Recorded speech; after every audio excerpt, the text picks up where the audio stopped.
Thank you, Maren, for far too kind words. I've really enjoyed working with you as well on this, and it's a real a joy and a privilege to be here this morning. My paper, I don't have a PowerPoint, which is unusual for me. Another thing that's unusual for me is I'm not presenting findings. Now, I've got a lot of published papers that are, I think, pretty accessible. I try and make them accessible as possible. I am working on some projects at the moment. I could have written on findings, but actually what I'm going to be talking about is something that Maren suggested when I was looking at ideas, and that is how I came to be in the field of Anglo-Indian studies in the first place.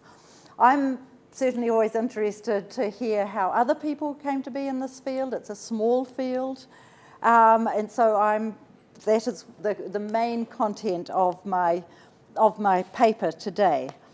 I'm going to present two stories. The first is how I came to be in the field, and the second is just a short story that brought me up short because of the way that my research was received. Okay, so just to map out what I'm going to be doing this morning. I've come to place great value on stories, particularly life stories, for what they can tell us about a social group's practices and worldviews, and in a really accessible way.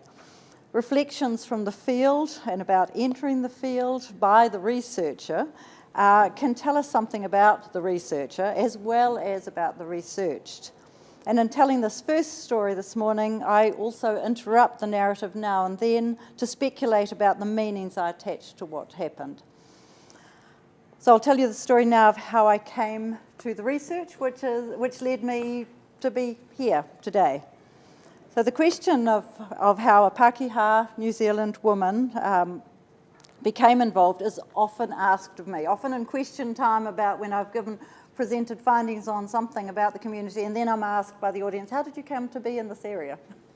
Not about the findings. And as an anthropologist, we are required to reflect explicitly on our relationship to the research and to identify prejudices, biases, expectations that we may have, which could impact on the research.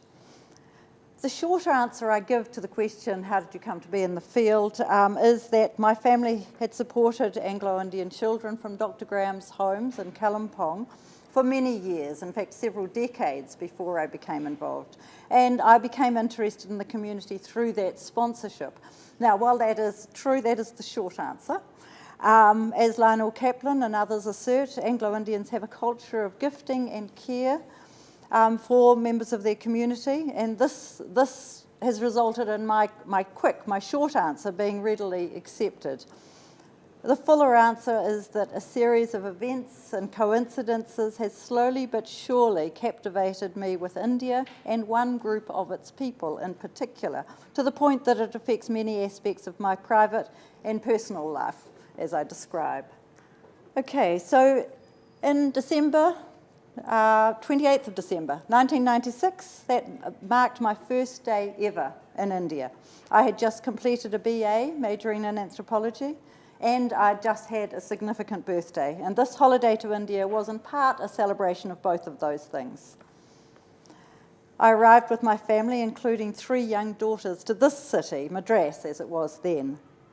We'd carefully planned a 6-week trip around the south of India, all organised by letters at that time, mailed and excitedly received in our letterbox at home in New Zealand, for hotels, for transportation, for other events. A couple of days after arriving, it was New Year's Eve. We were still in Madras and had decided to celebrate the New Year on New Zealand time for the sake of our children who had trouble staying up. That was 4:30 local time. In preparation for our hotel room party, we took a taxi to a local supermarket. It was very westernised for the time. I wonder which one it was. Is it Spencer's that's been around for that sort of length of time? Yeah, that name rang a bell. There were 2 Australian women who were also staying at the hotel we were at, the New Woodlands, and they had told us about it. One of the women had lived in Madras earlier, and I come back to her story a little later. While my girls were looking around the shelves and excitedly finding familiar food, Cadbury's chocolate, Coca-Cola, chippies, a sari-clad Indian woman holding the hands of her 2 young children walked up to us. And she greeted me with, "Good morning, ma'am," and introduced herself. And I don't remember her name or the names of her 2 children who she introduced us to, but I clearly remember her pride when she told me, "They are Anglo-Indian. We speak English, can we talk to you?"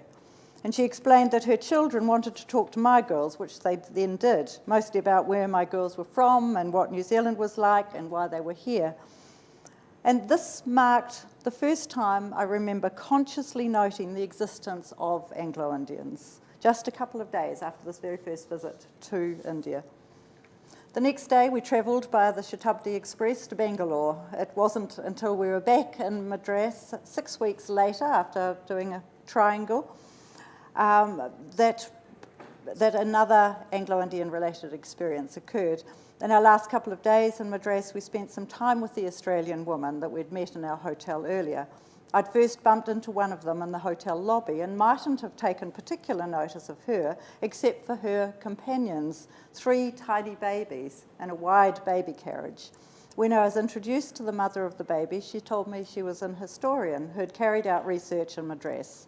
Again, I come back to the story. The story picks up again a little later. It was a couple of years before I heard Anglo-Indians mentioned again. The next time was in New Zealand when I saw that the newly released Australian-produced program, A Calcutta Christmas, was about to be played on the documentary television channel. It was said to feature the pre-Christmas activities of a group of 35 Calcuttan Anglo-Indian rest home residents. From the opening of the documentary to the perhaps overly nostalgic post-colonial closing scenes, I was captivated. I learnt a lot from that documentary, that Anglo-Indians were of mixed descent, culturally more Western than Indian, that their community originated as a result of more than 4 centuries of British rule in India, as it said.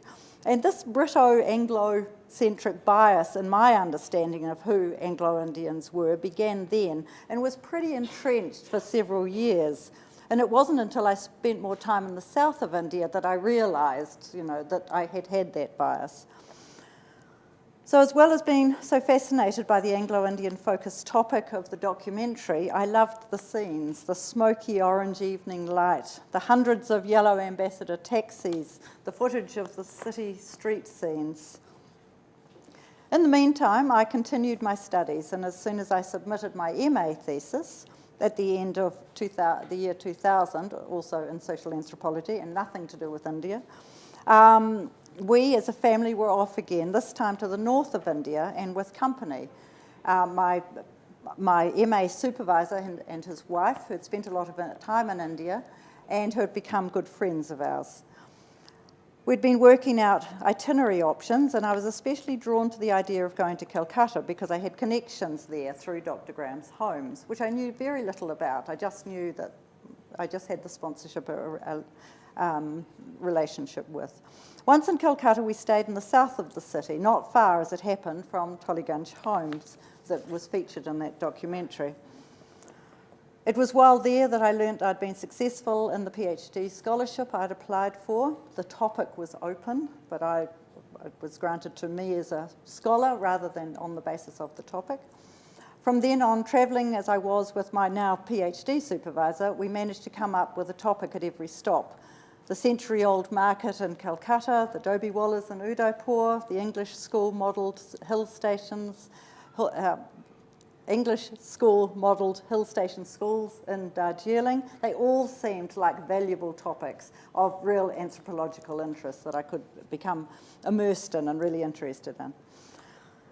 7 months after coming back from the North India trip, we went back to India for a 2-week exploratory trip to look at the possibility of research on one of the subjects I'd become especially interested in, Calcutta's 100-year-old new market or hog market.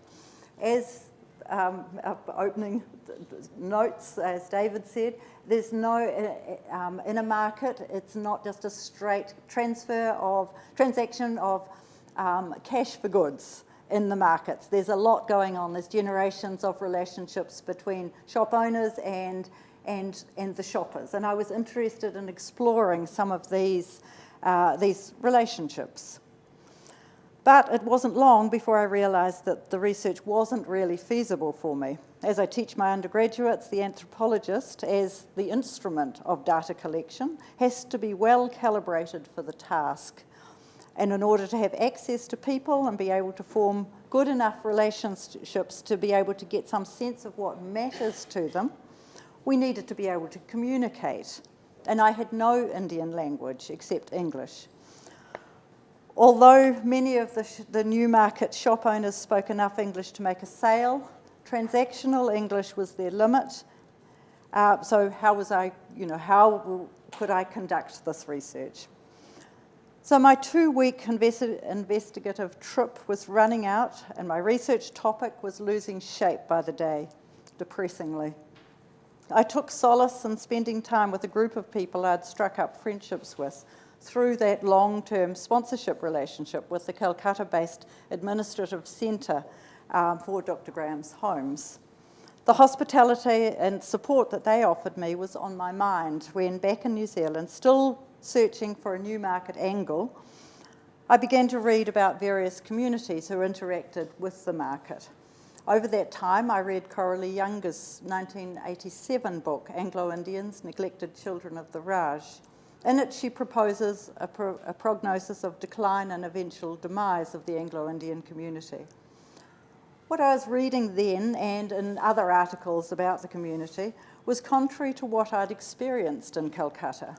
The Anglo-Indians I'd met appeared to be part of a vital, culturally distinct minority, who were still very active in keeping their unique identity alive.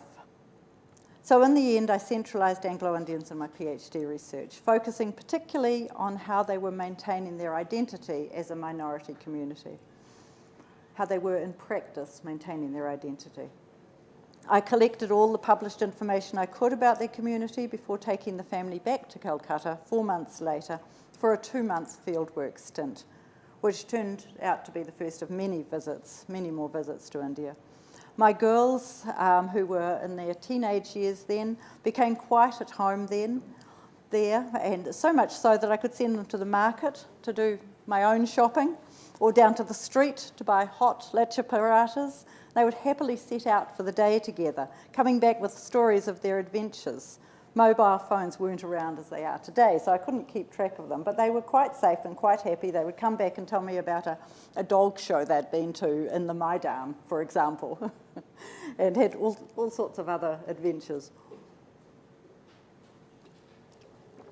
But coming back to Madras again, at the tail end of that first trip, where I said I'd had a significant Anglo-Indian encounter, but hadn't explained quite how.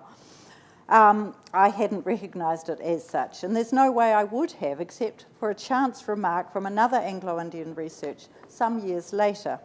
By then I was well into my PhD research and had arranged to meet an Anglo-Indian academic who lived in Melbourne, Glenn de Cruz. And we'd met to discuss some of my findings, to just talk about things Anglo-Indian. We also chatted about various other Anglo-Indian researchers. Glenn mentioned the details of one woman who had published on the community, which was so unique that I realised that the woman we'd met in the hotel in Madras was Coralie Younger, the author of the first scholarly work I ever read on Anglo-Indians. By the time I made this connection, sadly, she had died of cancer that she was battling when I had met her. So with the recognition of this serendipitous occurrence, I realised the significance of others as well. The long-term sponsorship of Anglo-Indian students at Dr. Graham's homes, meeting Anglo-Indians within the first days of the first trip to India, watching the Anglo-Indian film of Tollygunge Homes so soon after it was released, even being notified of the scholarship success while I was in Calcutta, just down the road from the homes. I now fail to be surprised at the way Anglo-Indians have become central to my research, as well as to other areas of my life. And I fail to be surprised at the serendipity that events that still happen, things just often just fall into place, or I just happen to meet a person that I had just heard about or read about. I've come to regard the serendipity throughout my research as something of a method or a tool, and I'm not the only one to do this. The Collins Dictionary defines serendipity as, I quote, the faculty of making happy and unexpected discoveries by accident, unquote. Another describes it as serendipity as the fortune of the prepared mind. That's the title of Ian Morley and Mark Duron's 2010 book, which explores the place of serendipity in ethnographic practice. They elaborate on the need to be prepared in order to recognise it as serendipitous. According to Alf Hernez, who I first heard talking about serendipity as I was writing up my PhD thesis and had gone to a conference at Durham University. I heard him talking about it in 2003. And he talks about, and I quote, slow research, he says that slow research embraces the power of serendipity, allowing the unexpected to reconfigure the research itself, unquote. So working with Anglo-Indians has been easy on many levels, easy and enjoyable, often because of your key characteristics: speaking English, being Christians, mostly Catholic, it's something I share with the community, and generally being very Western in outlook and worldview. I also enjoy the ways of socialising, to the point that I used to feel a bit guilty at times about my field work involving attending house parties, going to dances, and eating very well. The relative gender equality within the community is also a factor that makes it easy to work with the group. I've been able to move between men and women, interviewing both quite comfortably, and while I've probably made very close friends with Anglo-Indian women, I also count men among my friends. One of these has, some years ago now, become my husband, Keith Butler. On that topic, while our English language is shared, I've had to learn a few new phrases or meanings. For example, being friendly is a term that carries more significance here than in New Zealand, where it does just mean being a friend. But being friendly is different again. So my positionality has changed over the course of the years of my research, from being a true, though interested outsider, to now being married to the community. As I wrote this, I wondered, does this make Anglo-Indians my community-in-law? I'll take that. So while that was the start, which looking back at it and distilled into 15 minutes seems, and really was, wonderfully inevitable, I've also had challenging research times. It's not always been easy negotiating some of the politics, with a disappointing outcome a few years ago around a survey I was involved in, for example. And that involved being seen by certain parties with enough power to have some influence, as, I quote, a foreign agent wanting to sell stories of poverty, which I felt a bit sad about, but, that was what happened. I'm going to continue with storytelling to tell of another challenging episode. Obviously, for ethical and reasons of courtesy, I've been careful about personal details of the story. I fast forward now to 2014, just after my book, Christmas in Calcutta, was published. I was in South India for a couple of weeks to meet, spend time with, and interview Anglo-Indians there as part of a project to explore Anglo-Indian life in areas other than Calcutta, Calcutta, that I'd spent so much time. I'd been told more than once, and by different people in different parts of the world, that I had a very Calcutta-centric view of Anglo-Indians. I think that book reflects that, actually. So I was in South India, and I was carrying a copy of the book, at least partly to demonstrate to those I met that I had some clues about the community, at least the Calcutta community. And it also showed that I did something with the research data I was asking to collect. And I hoped it would fast-track the building of rapport and trust. I was particularly interested in the Anglo-Indians of Portuguese descent. In my first few days of fieldwork, I'd been invited to participate in a Catholic local feast day procession and also attend a rosary meeting the day after. The intensely and devoutly practicing Catholic nature of the community there felt familiar, being similar to what I'd encountered with Anglo-Indians in other parts of India, mainly Calcutta.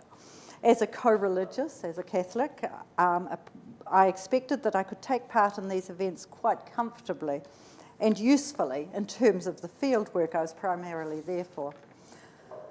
So after participating in what turned out to be a bafflingly unfamiliar procession, followed by attendance at the home-based rosary, I was able to recruit a number of interviewees. One was a strikingly good-looking, well-groomed woman dressed in fashionably, expensively cut Western clothes, who had the level of sophistication I had encountered particularly in wealthy Anglo-Indians living abroad. I looked forward to an interview over lunch a couple of days later. At her request, I'd left a copy of my book with her before the interview. I arrived at her home with a bottle of New Zealand wine, not something I'd usually take to an Anglo-Indian family home for lunch, but I was coming to the end of my time in India and I'd brought it to give away. And I thought she would probably appreciate it. And her home certainly reflected style, taste, and sophistication. She told me of her weekly trips to a top-end local hotel where she dined after her session at the beauty salon. She suggested we make a trip there together. I enjoyed with anticipation the sense of being pampered, especially since this was work. All was going well, or so it seemed. We decided to get the interview over before lunch. We topped up our G&Ts, which she'd poured as soon as I walked in the door, and sat down on her comfortable sofa. I turned the recorder on, intending to begin by asking about her background. Instead, she asked the first question, which was, I wonder, why did you continue the stereotyping of our community by writing your book in the way you did? I was dumbfounded. She said she hadn't read it all, but felt she'd read enough to see what I had done. According to her, I had highlighted the plight of Anglo-Indians and poverty in Calcutta when they no longer lived like that. The book felt like something from the 18th century, she said. You can probably imagine how I felt. I had felt comfortable with her, felt accepted, even liked, but now I felt attacked, and in my view, completely unfairly. Somehow I had to quickly adjust my attitude and performance of the impression management type that all researchers must practice to some extent, and also defend myself and my work diplomatically, and defend, I felt, the Anglo-Indians of Calcutta, as well as wanting to convince her that what my work actually did was highlight the diversity in the community. It was important to me that she understood that poverty does still exist in the community. What finally seemed convincing to her was the very existence of an Anglo-Indian social service organisation, or several organisations. After a tense discussion, she said very good-naturedly that she must go to Calcutta sometime and see for herself. She then invited me to ask my questions, and we then picked up the interview again. So I've related the second story, which is one of several I could have selected, in order to highlight several issues of doing fieldwork, such as not being able to predict reactions to ourselves or to our work. When we're dealing with people and it's an interpersonal relationship that we're engaged in, we can't control the situation. And it also highlights the need to be responsive to situations and be able to adjust quite quickly as they arise, particularly adapting ourselves emotionally to a change in circumstances. So this was certainly an example of not being able to control the way our work is read as well. One of the reasons I decided to write stories is to avoid homogenising Anglo-Indian lives, to portray distinct lives as that, unique. This is particularly important for a community which does seem to have had more than its fair share of negative stereotyping. But it was still those stories that were focused on by my reader in this case, and she voiced her very real frustration about that as being part of that community that I had depicted, she felt, in this way. As a researcher with an ongoing relationship with the community, I really needed to control my instinct to be defensive and to take very seriously what she was saying and discuss it with her. I'm going to finish here with thanks for staying with me as I journeyed through some important moments in my research relationship with the community. I will be here, I have a little bit of time now, and I'm also here over the next 2 days, obviously, free to answer questions, and we will talk more about research and the experience of research over the next couple of days. So thank you.